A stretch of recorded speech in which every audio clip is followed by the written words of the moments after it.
अस्सलाम वालेकुम नाज़रीन, आप देख रहे हैं पाकिस्तान आज रात और मैं हूं शहजाद इकबाल। नाज़रीन, पाकिस्तान पीपल्स पार्टी और PMLN के दरमियान तल्ख जुमलों का तबादला और टेंशन्स तो कुछ अरसे से नज़र ही आ रही हैं, लेकिन लगता है कि इसमें इजाफा होने वाला है।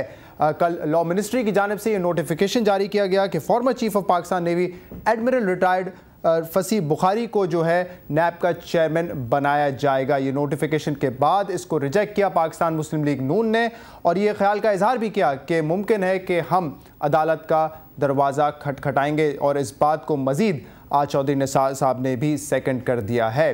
अब इशू क्या है? कुछ अर्से पहले हमने देखा था नैब चेयरमैन दीदार शाह को अपॉइंट किया गया था। ये अक्टूबर 2010 की बात है। उस वक्त भी नून लीग का एतराज़ था। दो एतराज़ात थे दीदार शाह के हवाले से।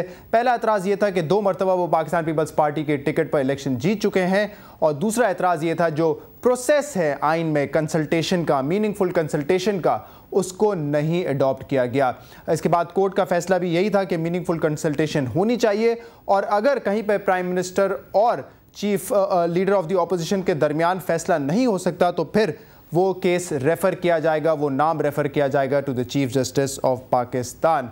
इस मरतबा भी यही इशू है। जब फसी बुखारी साहब का नाम नॉमिनेट किया गया था फॉर दिस पोजीशन, नैब चेयरमैन की पोजीशन के लिए, तो उस वक्त भी जो है यही एतराज़ किया जा रहा था कि क्या लीगल जो पूरा कंसल्टेशन प्रोसेस है उसको अडॉप्ट किया जाएगा या नहीं किया जाएगा। लेकिन कल हमने देखा कि कुछ खतूत के तबादला के बाद कल इनका नाम जो है वो सामने आ गया, नोटिफिकेशन जारी कर दिया गया है।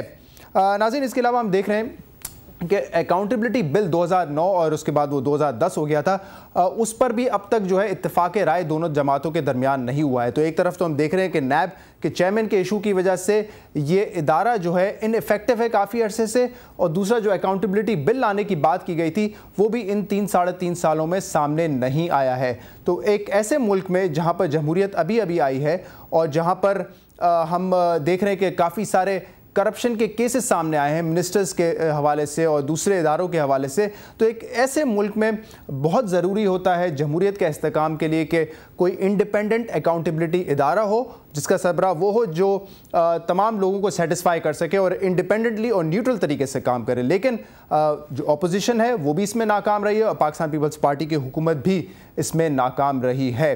तो इसकी क्या वजह, इस पर हम बात करेंगे। जो इसके आइनी तकाज़े हैं वो क्या कहते हैं उस पर भी हम बात करेंगे। लेकिन फ़िलहाल आज हम प्रोग्राम को मज़ीद आगे बढ़ाना चाहेंगे उन इल्ज़ामात के साथ जो शर्जील मेमन साहब ने एक मरतबा फिर पाकिस्तान मुस्लिम लीग नून और शरीफ बरादरान पर लगाए हैं। आवाम को ये भी याद है कि सस्ती रोटी के नाम पर जिस तरह अरबों रुपए की लूट खसूट की गई, जिसका कोई ऑडिट भी नहीं हो सकता। अब कितनी रोटियां तंदूर में पकी, उसका ऑडिट कहाँ से आएगा? मीसा के जमहूरियत के ताने देने वाले सबसे पहले लोटे खरीद कर, लोटे बनाकर मीसा के जमहूरियत की वायलेशन मियाँ नवाज शरीफ ने की है। अपने आप को ज़ाहिरी तौर पर खादमे आला पंजाब कहने वाले, मैं समझता हूँ कि ये डकैत आला पंजाब है। हम गो जरदारी गो मुहिम चलाएंगे। पहली बात ये कि पाकिस्तान पीपल्स पार्टी के कारकुनान ने कोई चूड़ियाँ नहीं पहनी हुई कि कोई गो जरदारी गो की कैंपेन चलाएगा और हम लोग खामोश होकर बैठे रहेंगे। अगर ये तहरीक खुदा ना खास्ता गो डेमोक्रेसी गो में तब्दील हो गई तो उसके ज़िम्मेदार शरीफ बरादरान होंगे। बग़ैर दुम वाले शेर जो हैं या कागजी शेर, इनको आवाम पहचान चुकी है।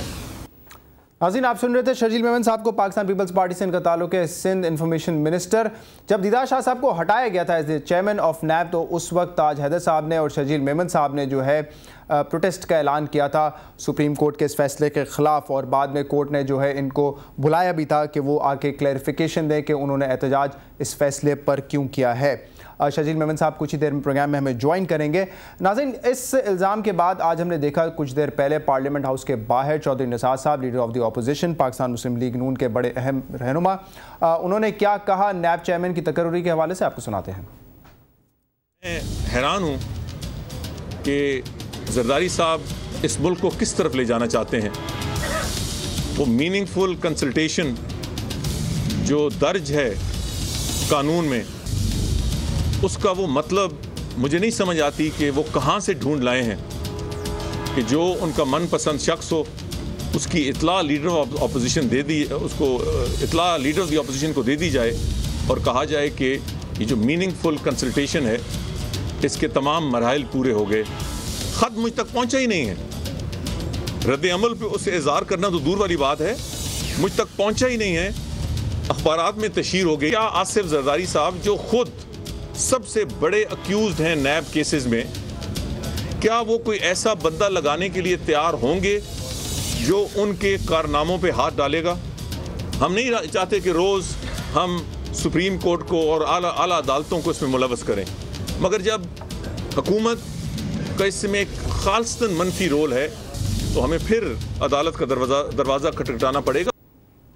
जी हाँ नाज़रीन, आप सुन रहे थे चौधरी निसार साहब को, जिन्होंने पार्लियामेंट हाउस के बाहर अब से कुछ देर पहले कहा कि हम वैसे तो नहीं चाहते कि हर चीज़, हर इशू जो है वो सुप्रीम कोर्ट के पास लेकर जाएं, लेकिन जिस तरह के हालात हैं और जिस तरह के फैसले लिए जा रहे हैं तो हम अदालत का दरवाज़ा खटखटाएंगे। नाज़रीन, एक ब्रेक लेंगे। ब्रेक के बाद पाकिस्तान मुस्लिम लीग नून के रहनुमा ज़हीम कादरी साहब, मेंबर प्रोविंशियल असेंबली पंजाब के, वो हमें ज्वाइन करेंगे और उनके साथ शर्जील मेमन साहब जो कि MP हैं सिंध से और इंफॉर्मेशन मिनिस्टर हैं सिंध के, वो भी हमें ज्वाइन करेंगे एक छोटे से वक्त के बाद।